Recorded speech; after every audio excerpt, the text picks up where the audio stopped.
Do you think this existing brand of Avenue of Champions, has it kind of run its course? Do businesses and residents still connect to it? I think with the Edmonton Oilers finding a new home and moving away from the Avenue, it just no longer is relevant to who we are. But there are a number of sculptures along the Avenue, right? Like this brand was present. It was huge. I mean, Mayor Smith was the mayor at the time. And I think it was like the Pan Am Games were coming through Edmonton. There was a whole bunch of sports stuff happening.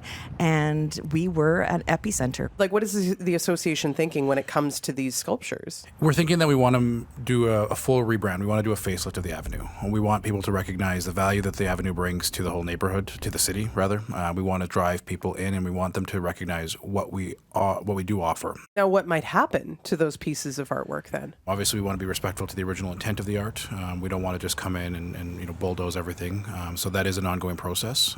The first step right now, of course, is to identify what the new brand could look like. Once we've identified that, then work with artists, work with folks like Christy to find new homes for these pieces so that they can, of course, still maintain that legacy, because Edmonton still is the city of champions, and we don't want to just completely erase that from our history. We just want our small piece of Edmonton to reflect who we are. And now, Christy, you did mention the River Hawks. Have you chatted with them at all about the giant bat? I have. I could just imagine seeing it down there. I think they'd love to have it down there from what they're saying, but it's a big piece. And then you need the concrete base and all these logistics of moving it.